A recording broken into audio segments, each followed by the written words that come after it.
Hey, what's up everybody? Today we're going to be talking about the most common mineral deficiency in the world, and it's something that you probably don't expect. So welcome to the channel. If you don't know who I am, my name is Dr. Todd Strong, and my mission is to help as many people as possible and educate them on more alternative methods of care and healing rather than to your traditional medical model. So today we're going to be talking about the most common mineral deficiency in the world. And it's something that maybe you think is normal, but actually on your blood work, or maybe you're exhibiting the signs and symptoms of this mineral deficiency and don't even know it, or maybe your doctor doesn't even know how to read your labs appropriately to tell if you have this mineral deficiency. So now we're going to be going over the underlying causes of these issues and then ways that you can also fix this through at-home methods and then also through supplementation.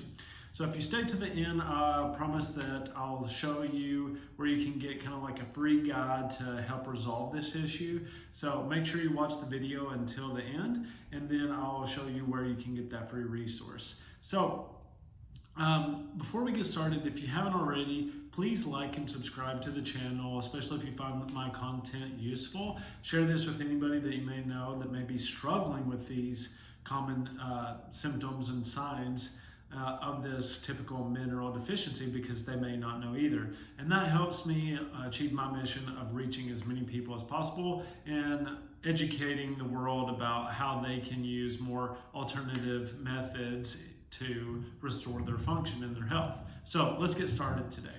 So for the most common mineral deficiency in the world, it is actually iron. Yeah, iron deficiency is actually one of the most common deficiencies in the world. And some symptoms that go along with iron loss or iron deficiency are hair loss, arrhythmias, fatigue, dark circles and under the eyes, restless leg syndrome, difficulty sleeping, tolerance for cold is low, nails become split, concentration issues, fibromyalgia, so achyness in muscles and joints. And then some things that it can mimic are hypothyroidism, vitamin D deficiency, B12, low testosterone, and sleep apnea. So I don't know about you, but I definitely have experienced these in the past. And when I started adding more red meat to my diet, I actually started getting more boost in my energy. And I have been playing around with the carnivore diet. And if you want to learn more about that and the principles behind it, I'll make a video. But the carnivore diet has some different principles behind it about cutting out refined carbohydrates to stabilize blood sugars and blood levels. So it's pretty interesting. So stay tuned for more of that. But what iron deficiency can mimic, these hypothyroidisms, these vitamin D deficiencies, these B12 deficiencies, low T and sleep apnea. So if you went to your doctor and they say, oh, your thyroid is fine, or your vitamin D levels are fine, B12 is fine, like your hormones are fine, either they're not looking at it from a functional perspective, or it could be iron deficiency. So it's definitely something to look at, to check your ferritin levels, make sure that your ferritin levels are appropriate. Now, a lot of the times doctors will look at them and they'll say, oh no, everything looks fine. But what will happen is if you have an active infection, your iron will actually increase, because these infections like to feed off iron. I was just talking with a patient today about their gut microbiome and how that they were iron deficiency and they couldn't figure out why. She didn't have a bleed or anything like that. That is your typical, kind of where you go to when somebody says that they are anemic. But what we think is going on is that she has like a little bit of a gut dysbiosis, and that infection in her stomach is eating up all of her iron, and she's not absorbing it and not able to utilize it. So now with that is also known as non-anemic iron deficiency, or pre-anemia, which is subclinical. So that means that it's just right before it actually becomes a bigger problem, but you're still going to get the symptoms and signs with it. And that's the tricky part with this, is you may not be full-blown anemic, but it could be wearing on your body over time. And that's usually what we see in the clinic, is that most times people are like starting to get the signs and symptoms, and then it ends up that either they're not proactive towards it and they wait too long, and then it ends up becoming a full-blown pathology, which is what we definitely want to prevent. Ferritin is a group of proteins that help bind with iron to help store and release iron, and this protein acts as a binder that helps prevent iron from being too high. So like hemochromatosis, your iron can go too high, and some people have to do bloodletting in order to get rid of it. But we're talking about people who are actually deficient in it because you're not getting it from your diet.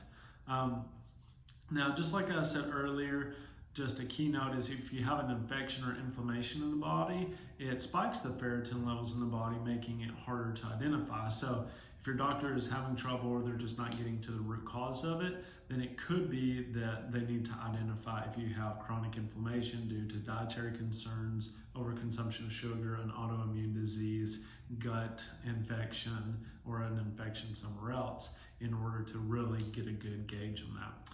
So why might you be deficient in the first place? It's more common to have the non-anemic deficiency than it is actual anemia, and iron is needed for many of the processes in the body. And so with this, it's used to make thyroid hormones, nerve impulses, and dopamine. So if you have your typical thyroid symptoms, weight gain, hair loss, fatigue, low energy, then a lot of the times that can be a subclinical thing where maybe you're not exhibiting thyroid symptoms on your labs, TSH, T3, T4, TPO antibodies and all that is normal, but you're still having the symptoms. And then nerve impulses, if you're getting any type of numbness and tingling, that can be a sign. And then dopamine, which is your happy hormone, so if you're having any bouts of depression, you definitely want to look at that as well. So most people have trouble finding a doctor that can really dive deep in enough into what's causing the problem, and most doctors just say it's in your head, and then that can cause more issues than the actual physical symptoms that you're having. So we always definitely want to look at it from a more natural perspective and say, hey, what's going on, and is there a deeper underlying issue? Because it's not in your head, it's just that your doctor doesn't understand exactly what's going on, or they're just not taking the time to dive deep enough into it to figure out what's going on with you. So common reasons why you would be iron deficient are not consuming enough iron in your diet. This occurs in vegans and vegetarians primarily. So if you're on those type of diets, you definitely want to try to supplement with some sort of iron supplement in order to get the appropriate amount that you get, because there's iron in plants, but it's not bioavailable. You can't absorb it and actually use it. So you need to get it from an exogenous source or from an animal source. Most iron is found in red meats, seafood, and liver, so those are going to be your highest concentrations. So I don't know about you, but I love oysters, and oysters are one of my favorite, and seafood definitely. So adding red meat, seafood, and then liver. You can take capsules if you need to, like a desiccated liver can be useful. So my video cut off, so I'm going to have to pick up where I left off. But if you're eating oxalates, then they can block the absorption of iron. So if you're eating like almonds, kale, spinach, those will actually block the absorption of iron. So if you have a high diet in those, especially with the vegan or vegetarian diets, then that can be a big issue as well. Stress and trauma will cause this issue as well. Just like we talked about, when you have some sort of infection or stress, it's going to increase the amount of iron in your body, and that can actually lead to a deficiency if you're not consuming enough iron through diet or through supplementation. Bleeding or an ulcer is a huge one that you have to rule out, especially if you're working with a physician. They need to rule that out and make sure that you don't have any underlying bleeds or ulcers going on. Low stomach HCl, this doesn't allow you to absorb iron and other minerals. So a lot of people are really deficient in the stomach acid. Most people who have GERD actually have low stomach acid, not high stomach acid. Because if you have enough stomach acid, then the lower esophageal sphincter will get a signal to close.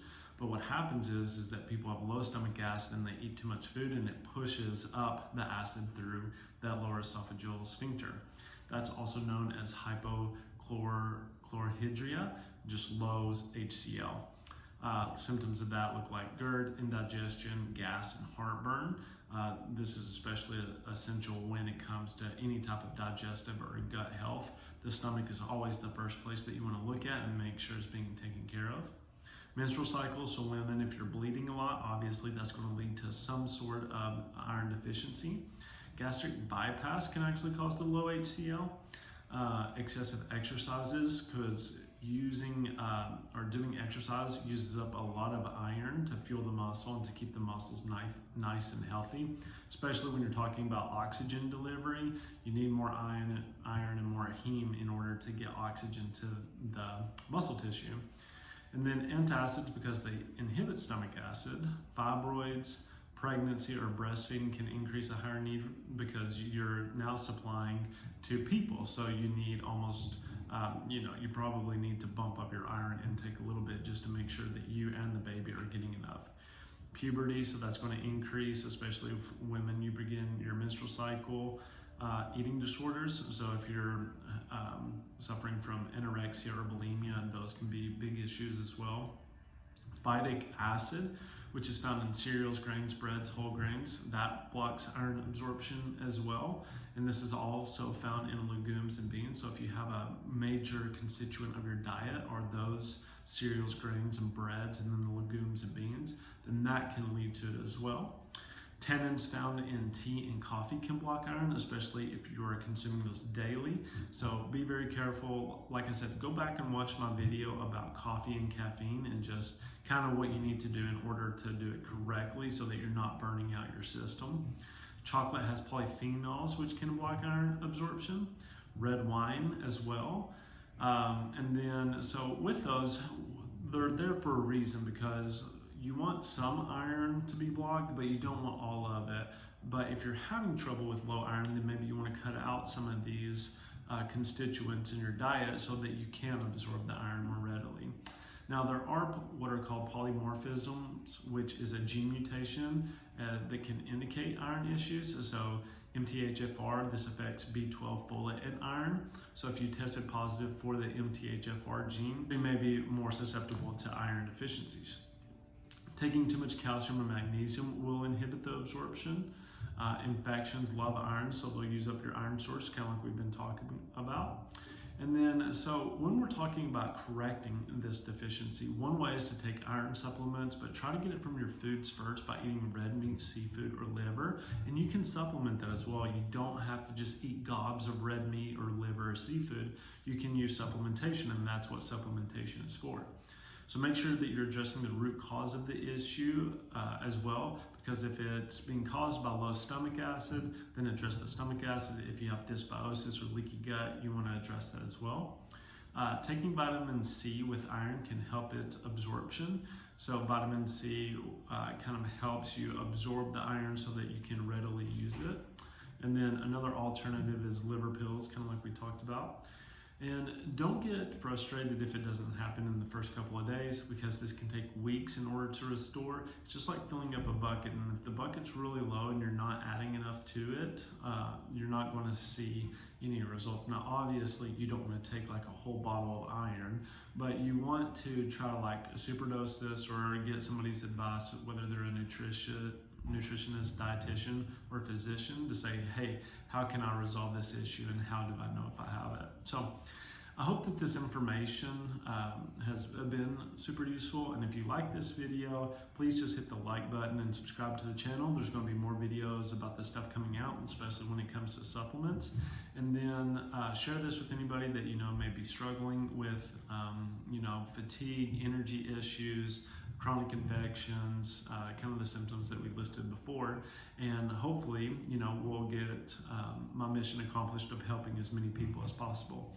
So there are some resources below, and like I said, there is a resource below.